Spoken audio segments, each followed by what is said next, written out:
এদেশের ধর্মপ্রাণ জনগোষ্ঠীকে তারা দাবায় রাখবার ষড়যন্ত্র করেছিল। যখন গোটা দেশের সমস্ত মেধাবী ছাত্র জনতাকে রাজাকার বলে গালি দিয়েছিল, তখনই আন্দোলন বারুদের মতো জ্বলে উঠেছে। বাংলাদেশে স্লোগান উঠেছিল, আমি কে তুমি কে। কে বলেছে? কে বলেছে? আমি বলতে চাই, মনে রাখতে হবে ঐক্যই এই আন্দোলনের মজবুত ভিত। আগামী দিনে এই ঐক্যকে ফাটল ধরাবার জন্য পরাজিত শক্তি আবার চেষ্টা করছে। হে স্কুল কলেজ ভার্সিটির ছাত্ররা, তোমাদেরকে আমাদের মাদ্রাসার অঙ্গনে আমি স্বাগত জানাই। তোমরা মসজিদে আসবে, মাদ্রাসায় আসবে, হাটহাজারীতে আসবে, নারায়ণগঞ্জের মাদ্রাসাগুলোতে, ঢাকার শহরের মাদ্রাসাগুলোতে তোমরা আসবে। আমার মাদ্রাসার সন্তানেরা টিএসসি চত্বরে যাবে, তোমরা শহীদ মিনারের সামনে গিয়ে ইসলামী ক্যালিগ্রাফি আঁকবে। বাংলাদেশের বাংলা ভাষার বাংলা ভাষার মর্যাদা রক্ষা করবার জন্য যেভাবে আন্তর্জাতিক মাতৃভাষা দিবস হিসেবে 21শে আগস্ট স্বীকৃত হয়েছে, সেই ভাষার মর্যাদা আমাদেরকেও রক্ষা করতে হবে। এমনি ভাবে যে কোনো মূল্যে ঐক্যকে অটুট এবং মজবুত রাখতে হবে ইনশাআল্লাহ। ছাত্র জনতার এই যে রাষ্ট্র সংস্কারের যে আন্দোলন, এই আন্দোলনে আমরা সর্বাত্মক সহযোগিতা করব। সকল আত্মত্যাগ, সকল শহীদের রক্তের সঙ্গে আমাদেরকে ইমানদারি রক্ষা করতে হবে, শহীদদের মর্যাদা রক্ষা করতে হবে, সকল হত্যাকাণ্ডের বিচার করতে হবে। 2024-এর কোটা সংস্কার আন্দোলনের 5 শতাধিক শহীদের হত্যাকাণ্ডের বিচার করতে হবে। 2021 সালের মোদী বিরোধী আন্দোলনের হত্যাকাণ্ডের বিচার করতে হবে। 2013 সালের 5ই মের শাপলা চত্বরের হত্যাকাণ্ডের বিচার ছাড়া বাংলাদেশ চলতে দেওয়া হবে না ইনশাআল্লাহ। এভাবেই বর্তমান এই অন্তর্বর্তীকালীন সরকারকে আমরা সাহায্য করব, সহযোগিতা করব। তারা আমাদের প্রাণের দাবিগুলো পূরণ করবেন, সেই প্রত্যাশা ব্যক্ত করছি। আগামীকাল ঢাকায় বাইতুল মুকাররমের উত্তর গেটে হেফাজতে ইসলামের মহাসমাবেশে যোগদান করার আহ্বান জানাচ্ছি। যাবেন তো ইনশাআল্লাহ? ওয়া আখিরু দাওয়ানা আলহামদুলিল্লাহি রাব্বিল আলামিন। শান্তি সমাবেশ থেকে আমাদের স্পষ্ট পয়গাম, সংখ্যালঘুদের জানমাল, ইজ্জত আবরু, তাদের ধর্মীয় উপাসনালয়গুলোর নিরাপত্তা হেফাজতে ইসলাম দায়িত্ব পালন করছে, অব্যাহতভাবে করে যাবে। আপনারা উলামায়ে কেরামকে, ইমাম সাহেবদেরকে এই ক্ষেত্রে সহযোগিতা করবেন।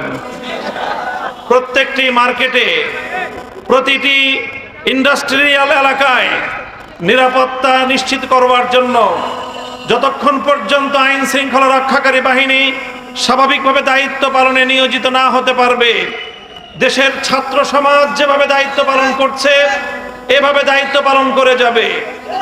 উলামায়ে কেরাম, আলেম সমাজ, ইমাম সাহেবান, আপনাদের নেতৃত্বে আপনারা তাদেরকে সহযোগিতা করে যাবেন। আরেকটি পয়গাম আমি দিতে চাই, এই আগস্ট বিপ্লব, 5ই আগস্টের এই গণ অভ্যুত্থান, এটি রচিত হয়েছে এদেশের সর্বশ্রেণীর ছাত্র জনতার ঐক্যবদ্ধ এক মজবুত দৃঢ় ঐক্যের মাধ্যমে। এই ঐক্যে যেভাবে আমার স্কুলের ছাত্র ছাত্রীরা ছিল, এই ঐক্যে যেভাবে কলেজের ছাত্র ছাত্রীরা ছিল, ইউনিভার্সিটির ছাত্র ছাত্রীরা ছিল, একইভাবে টেকনাফ থেকে তেতুলিয়ায়, হাটহাজারী থেকে রহমানিয়ায় প্রতিটি স্তরে আমার মাদ্রাসার ছাত্ররাও হাতে হাত রেখে রাজপথে আন্দোলনের এক অটুট বন্ধন তৈরি করেছিল। আজ তাই পরাজিত শক্তি চায় আবার আমাদের মধ্যে বিভেদের দেয়াল তৈরি করতে। বিগত পতিত স্বৈরশাহী আওয়ামী সরকার তারা 16 বছরের চেষ্টার মধ্য দিয়ে চেয়েছিল জাতির মধ্যে বিভেদ তৈরি করতে।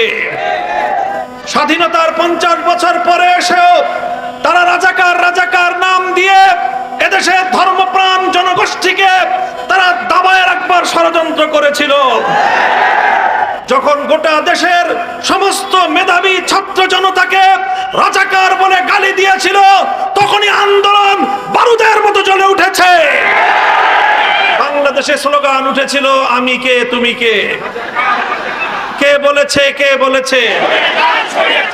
আমি বলতে চাই, মনে রাখতে হবে ঐক্যই এই আন্দোলনের মজবুত ভিত। আগামী দিনে এই ঐক্যকে ফাটল ধরাবার জন্য পরাজিত শক্তি আবার চেষ্টা করছে। হে স্কুল কলেজ ভার্সিটির ছাত্ররা, তোমাদেরকে আমাদের মাদ্রাসার অঙ্গনে আমি স্বাগত জানাই। তোমরা মসজিদে আসবে, মাদ্রাসায় আসবে, হাটহাজারীতে আসবে, নারায়ণগঞ্জের মাদ্রাসাগুলোতে, ঢাকার শহরের মাদ্রাসাগুলোতে তোমরা আসবে। আমার মাদ্রাসার সন্তানেরা টিএসসি চত্বরে যাবে, তোমরা শহীদ মিনারের সামনে গিয়ে ইসলামী ক্যালিগ্রাফি আঁকবে। বাংলাদেশের বাংলা ভাষার বাংলা ভাষার মর্যাদা রক্ষা করবার জন্য যেভাবে আন্তর্জাতিক মাতৃভাষা দিবস হিসেবে 21শে আগস্ট স্বীকৃত হয়েছে, সেই ভাষার মর্যাদা আমাদেরকেও রক্ষা করতে হবে। এমনি ভাবে যে কোনো মূল্যে ঐক্যকে অটুট এবং মজবুত রাখতে হবে ইনশাআল্লাহ। ছাত্র জনতার এই যে রাষ্ট্র সংস্কারের যে আন্দোলন, এই আন্দোলনে আমরা সর্বাত্মক সহযোগিতা করব। সকল আত্মত্যাগ, সকল শহীদের রক্তের সঙ্গে আমাদেরকে ইমানদারি রক্ষা করতে হবে, শহীদদের মর্যাদা রক্ষা করতে হবে, সকল হত্যাকাণ্ডের বিচার করতে হবে। 2024-এর কোটা সংস্কার আন্দোলনের 5 শতাধিক শহীদের হত্যাকাণ্ডের বিচার করতে হবে। 2021 সালের মোদী বিরোধী আন্দোলনের হত্যাকাণ্ডের বিচার করতে হবে। 2013 সালের 5ই মের শাপলা চত্বরের হত্যাকাণ্ডের বিচার ছাড়া বাংলাদেশ চলতে দেওয়া হবে না ইনশাআল্লাহ। এভাবেই বর্তমান এই অন্তর্বর্তীকালীন সরকারকে আমরা সাহায্য করব, সহযোগিতা করব। তারা আমাদের প্রাণের দাবিগুলো পূরণ করবেন, সেই প্রত্যাশা ব্যক্ত করছি। আগামীকাল ঢাকায় বাইতুল